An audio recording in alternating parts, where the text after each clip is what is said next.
All right, welcome to the Work Sucks, but I Like It podcast. Today we're going to do something a little different. And just because I kind of mentioned in the reflection a couple months ago where guests were not showing up, and that kind of resulted last month, actually.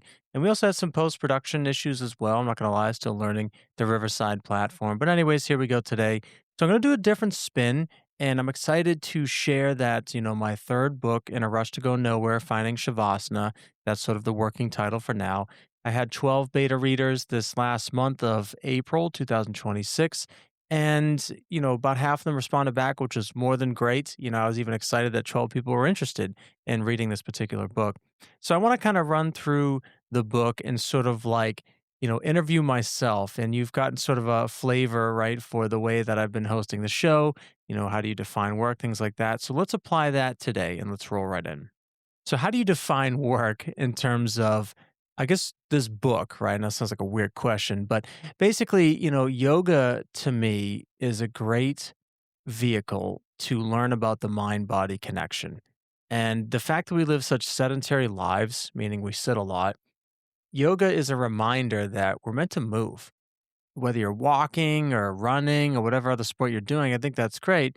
And yoga is just that other way to just remind ourselves that we just need to move. We're sitting so much watching Netflix on our phones, and we need to integrate this movement with our mind because when it's unison, that's when we can find a flow state. And that's what I really love about yoga is you do the work on the mat, the process already has built in clear challenges, right? If I'm doing a challenging pose like an arm balance or a warrior three, or maybe working on some other pose like a split, which I cannot do, or a handstand or whatever, you have immediate feedback, right? From those, clear goals. And then you have, of course, the challenge to skill ratio balance. Those three things we talk about a lot on the show, the antecedents of flow. And hopefully you're starting to recognize in your own work, your own activities, these three things as they come up, right? Whether you're doing yoga or not, maybe you're starting to see those clear goals. Maybe you're starting to recognize, hey, this is a challenge. This is a skill that I'm developing. Maybe you're seeing, hey, this is feedback. How do I like feedback? Remember a guest way back early on the show last year indicated asking how you like feedback. So in yoga, what I love about it is that every time I step onto the mat, it's really something different with the practice. And no matter how crazy the world is or whatever is going on in my life, it's just a nice way to sort of separate my, I guess, call it work and everything else that I do and just find this chance for stillness. And I think that's important work to do today. I interviewed someone and her sort of like tagline was, self care is the new healthcare. And I really believe that, yoga is one step in the direction of self care. And I love one thing that Trisha Vinatieri said, on an episode, I believe it's 51, episode 51, not Area 51, of course. But she mentioned that, yoga is a good way to help with, um, preventing sort of, burnout, but it's not the solution, right? The workplace culture, the values, things like that, those other sort of structures in place with our work, those need to be looked at. But I don't want to overlook the fact that yoga is a powerful thing. And just a little thing here before I go more into yoga, Trisha Vinatieri, Garrett Wood, Vanessa the Vivacious. I was just on her show, Humanity 2.0. Super excited to share that when it drops. All three of us, four of us, excuse me, including myself, are going to be on a panel talking about burnout the end of May 2026. So stay tuned. I'm going to be posting it on LinkedIn, talking more a little bit about it, on the upcoming, shows, episodes, excuse me, this month of May. But I'm excited to talk about burnout because it is an important thing today in the work we do. So back to the book. Why did I write this book on yoga? Why did I say in a rush to go nowhere, finding shavasana? So first of all, for you readers that aren't yogis, and that's okay, I still recommend that you go take a yoga class. Shavasana is probably the easiest yoga pose you can do. It's basically laying down on the mat and closing your eyes.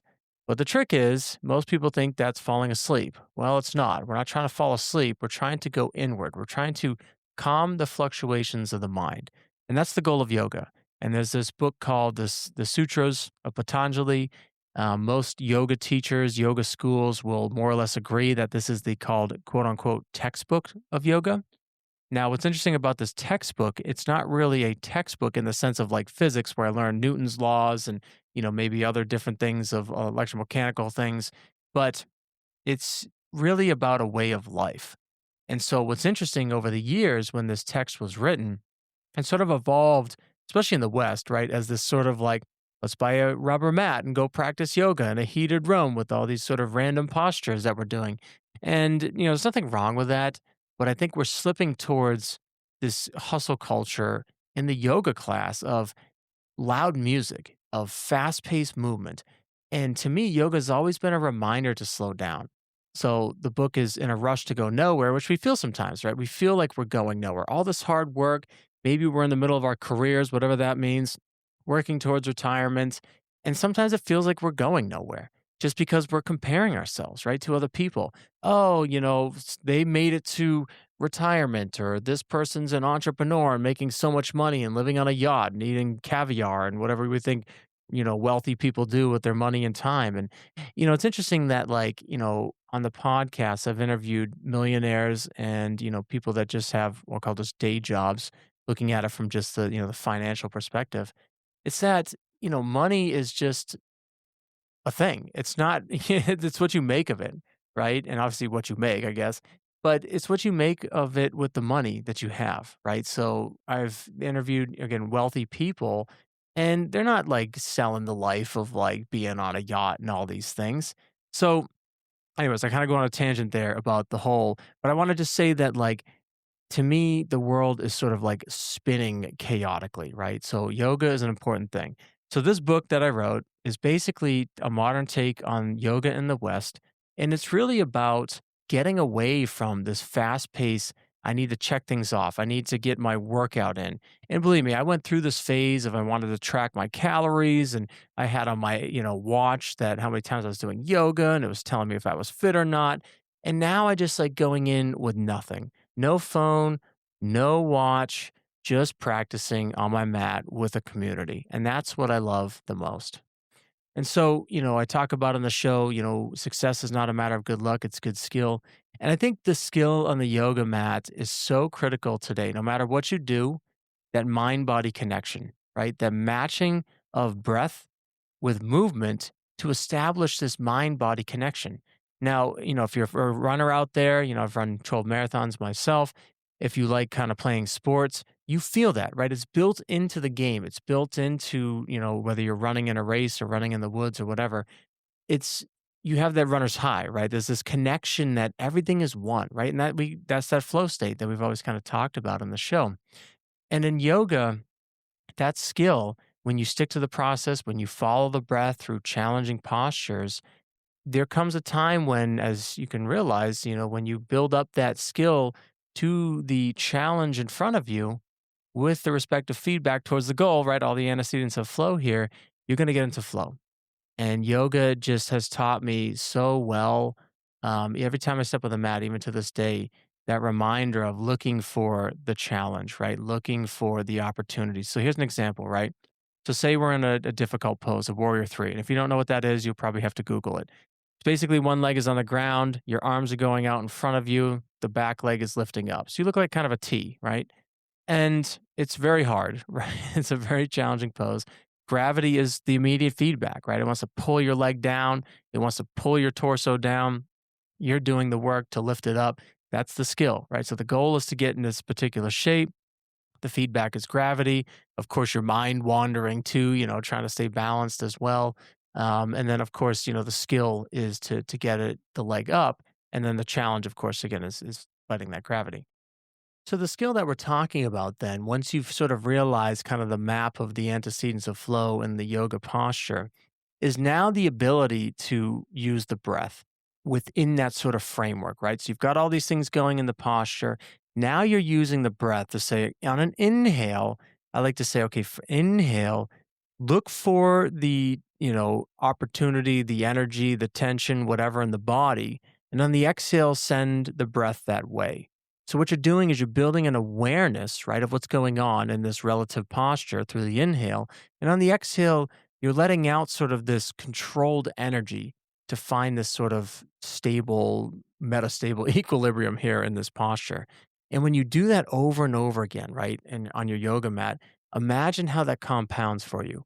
Imagine that, your mind's eye being able to see the challenge in your body and then now take that off the mat, right? Imagine now you've practiced the skill of seeing what's inside of you. You start to recognize it in other people. And I think that's such a great skill that I've developed on the yoga mat. And in the book, I'm trying to really build that up through the context of, again, the yoga sutras that we talked about and really the neuroscience. So what's interesting about yoga today is that it's built on philosophy, way of life, if you will, in India. Yoga is this one particular philosophical system and neuroscience today. And what do I mean by that? Because philosophy, I mean, yoga philosophy is really kind of how the mind is working, right? The goal of yoga is to calm the mind. And in neuroscience, right, we're trying to understand brainwaves. And what's interesting when you start looking at the different types of brainwaves going from, gamma, beta, alpha, theta into delta, you're lowering the frequency of the brain waves when you move towards delta, which is that sort of sleep, if you will. And then one author had correlated that to the state of samadhi, which, I was kind of suggesting that Shavasana can help us sort of get there, see that realization. And the way I think about with brain waves, so remember that alpha theta brain waves are a flow state. And if you touch your forehead right now, just picture in your mind's eye that the activity in the brain has sort of diminished. And all we're seeing is this alpha theta flow brain state in your mind when you are in a flow state, of course. With that angle now, you can clearly, well, that's what I'm trying to sort of argue in the book is that if yoga from a philosophical standpoint is saying that we want to calm the mind, neuroscience is showing us that flow states are actually calming the mind. And then if we get into delta, which is sort of, this meditative state when you're really controlling your mind, that's when you can start to see things. Now, the thing that is interesting, right, is that people are afraid to slow down. They're afraid to stop because this world is nonstop. But think of it like this, right? If you're on a lake and the water is very choppy, it's depending on the sport that you're doing, right? Maybe if you're, wakeboarding, that's fun, things like that. But if you want the lake to be calm so you can see the bottom, you can't have any waves. And so same too and similar too with your mind is if there's too choppy, there's too many waves, if you will, in your mind, you're not going to be able to see. And that's what yoga is really doing for students today. So what is one thing that has sucked about this work and what did you do to make it not suck in this editing process? So first of all, writing is very challenging. And, I don't know how many times, say, for example, you've written an email, maybe you've drafted it, you edited it a few times before you hit send. Imagine doing that for a 60,000, 70,000 word email, right? You have to reread it a lot. And the part that sucks is the editing. I'm not going to lie. But the thing about the editing is that, my editor says, good writing is in the editing. And so to make it not suck this time, I allowed myself to say, hey, you know what? If I want people to read this, I need to take sort of a leap of faith, send it out to my network, see who's going to pick it up. And I have to say, for those listening to the podcast who read my book on the initial beta read, thank you so much. It was very eye opening to see the different perspectives. Some of you came back, and said things that were good for me, right? I wasn't looking for, oh yay, good job, Tony. You wrote a book. It's so great. It's gonna do well. That's fine, right? We all want that sort of like, congratulations on some level. But at the same time, I want to improve, right? That's some feedback, but we also need the feedback that makes us grow. And so one of the things that a friend had commented on was that the use of music. So in a yoga class, to me, music is very obnoxious, I'm going to say, just point bluntly. And that sounds crazy because, as you know, the music that you listen to on the show, the beginning and the end, is from, my band, the Nowhere Kids, and I'm the drummer, right? So you would think that I would love music. But the thing about music is that it's distracting, right? There's noise. And if we think again in terms of those waves on the lake, if I have music blasting and I'm trying to calm the waves in my mind, you're kind of fighting against the music. And so that's why I stopped using music in my class. But the other argument is that some people's waves are so choppy that music helps them streamline their thoughts to get them on sort of planet Earth, I'll say, from the Netflix, binge watching and the 5 screens behind their phones with social media up. And again, it's not to bash people that have that now because you know what? We're set up to be addicted and it's not our fault. It's the people designing these things, and it makes it very hard for us users to navigate the phone. And that's the thing that I also talk about throughout the book is how do you navigate the phone? Because I'm not preaching that we all go throw away our phones and go live in a temple, in the mountains or something, and live our life. Because that to me is not taking the full responsibility of the life that you have. Now, maybe for some, that's their path they take. But let's face it, for most of us, we want to have a family, maybe. We want to have our things, right? We're not so detached, from every sort of object, inanimate thing in our life that we can live with basically nothing in the woods.